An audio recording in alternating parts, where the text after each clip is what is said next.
Vous connaissez sûrement Inazuma Eleven, les Ogres Attack ou encore le film Les Ogres. Ils mettent en avant les personnages de Bash Lancer, antagoniste de l'histoire, étant l'un des plus forts attaquants de tout Inazuma Eleven confondu, et Canon Evans, l'arrière-petit-fils de Mark Evans, venu sauver la situation. Et si je vous disais que de base, Canon Evans devait avoir son propre jeu, vous me croyez? Alors laissez-moi vous parler de l'histoire du jeu abandonné par Level 5, Inazuma Eleven Future. D'ailleurs, si vous aimez ce genre de vidéo, n'hésitez pas à me soutenir en vous abonnant et à liker la vidéo, ça m'aiderait beaucoup au référencement. Imaginez-vous en 2140, Mark Evans, Arion Sherwind, Axel Blaze ou encore Victor Blade, tous seraient morts, mais pas leur sang. En effet, Inazuma Eleven Future raconte l'histoire de Canon Evans, qui fait partie d'une équipe de football futuriste. Vous vous demandez peut-être qu'est-ce que le football futuriste? Eh bien, en 2140, le football a énormément changé. Et désormais, les joueurs possèdent des bottes propulseuses qui leur permettent de voler, mais ces bottes ont un coût, et il faut les recharger durant un match, au même titre que les pit stops de sport mécanique tels que la F1. On remarque également que ce football crée au même titre que le Galactic Football une sorte d'énergie qui est ici jaune. Au niveau des personnages, on reconnaît le scientifique descendant de Red Ark dans les gradins, sûrement entraîneur de Canon Evans, comme dans le film, le descendant d'Axel Blaze, avec les sourcils en éclair, le descendant de Jack Wellside, qui serait alors le capitaine de l'équipe, et ce personnage, qui selon Maelo ressemble à Yura dans Ares, mais qui pour moi a plus les traits d'un Nathan Swift. On peut aussi voir les adversaires du jeu, avec ce gardien qui semble utiliser une technique, mais ça, on n'en est pas sûr, et cette phrase résume totalement Inazuma Eleven Future, on n'en est pas sûr, car officiellement, il n'est pas le descendant d'Axel Blaze, ni de Red Ark, c'est simplement notre interprétation. Inazuma Eleven Future n'ayant jamais vu le jour, on n'en saura jamais plus sur l'univers du jeu.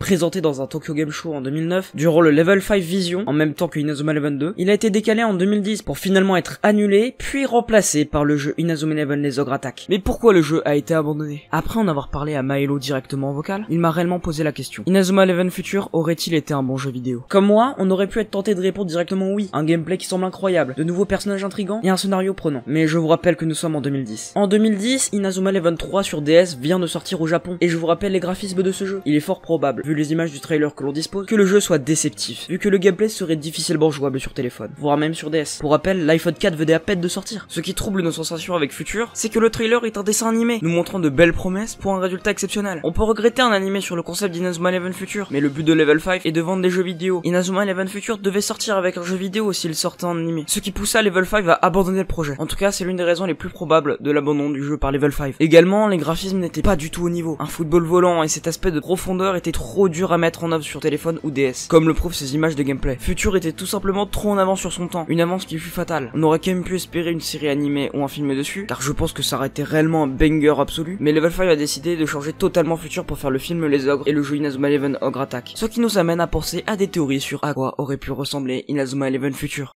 Étant donné que le jeu n'est jamais sorti nulle part, on peut seulement théoriser sur le scénario du jeu. D'après le trailer, on peut imaginer que la majeure partie du scénario se reposerait sur le football futuriste, avec les bots qui feraient voler les personnages. On aurait eu toute une économie sur ces bots et accessoires, et ça aurait fait je pense une bonne partie management dans le jeu. Aussi, étant donné que Inazuma Eleven les Ogre Attack est directement basé sur le travail fait sur Future, on peut aisément faire le lien entre les deux scénarios. Bash Lancer devait probablement être le méchant principal, commandé par un descendant de Hillman, tout comme on pourrait comprendre les intentions de Canon Evans, aidé par le professeur ressemblant à Red Ark. Le jeu nous aurait permis d'enfin comprendre pourquoi ces deux familles ont changé de camp, et les intentions surtout de l'Ogre Academy, car dans le film comme dans le jeu, nous ne savons rien de leurs revendications. Également, Future devait aussi mettre en avant les différents personnages présents dans le jeu. On y voit Canon Evans, mais aussi le petit-fils d'Axel Blaze de Jack Wellside, de possiblement Nathan ou Shaun, et comprendre leur lien avec les ancêtres de Raymond. Pour finir sur l'histoire des personnages, on remarque dans le trailer d'autres personnages inconnus au bataillon, qu'on ne découvrira plus jamais. Il est possible que ce soit d'anciens joueurs du jeu qui soient envoyés de l'Ogre Academy, mais il est aussi probable que ce ne soit seulement des collèges adverses, comme dans le premier jeu Inazuma Eleven.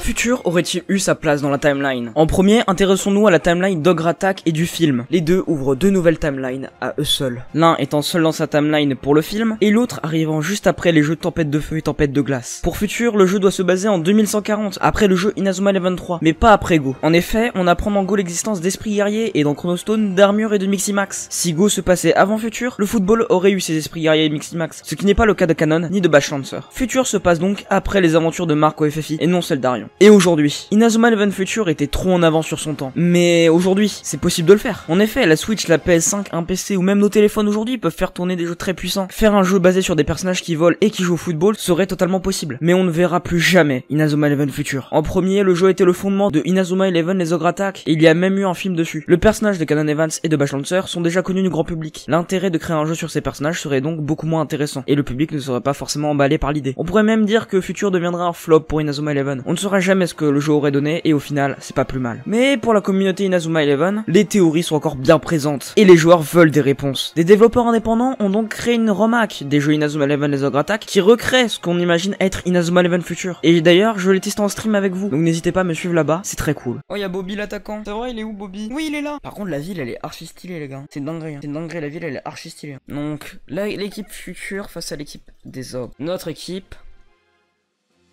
Pourquoi y'a Jude? Vas-y, je mets un marque en milieu. Une très belle équipe. Oh, le maillot! Oh, le maillot, il est trop beau! Fuego total! Feu tout puissant! Haute tension! Yes, ça passe!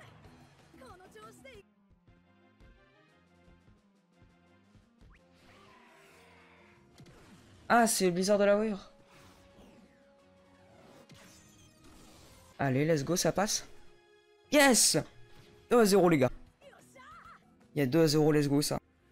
Tormenta de Fuego! Haute tension!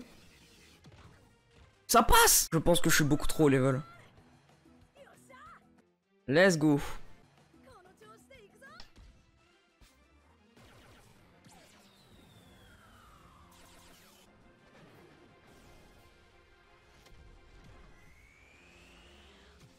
Oh, la parade de Nelly, du gosse de Nelly et Marc. Oh là là. Let's go, victoire 4-0. Une note sur 20 dans le chat de la Rome. 14. Moi je vais mettre un 14 aussi, je pense. En tout cas, j'ai énormément apprécié faire cette vidéo, ça change énormément de ce que je faisais d'habitude, et ça m'a réellement fait plaisir. Si vous voulez d'autres vidéos de ce format, abonnez-vous à la chaîne et dites-le moi en commentaire si vous voulez une vidéo vous présentant d'autres jeux abandonnés par Level 5, car il n'y a pas que lui. Et aussi, abonnez-vous au Twitter d'Inazo. Il m'a beaucoup aidé pour cette vidéo à retenir que les vraies infos et pas les fake news. Et son thread Twitter m'a beaucoup aidé. En tout cas, moi je vous dis salut, c'était Nium, ciao.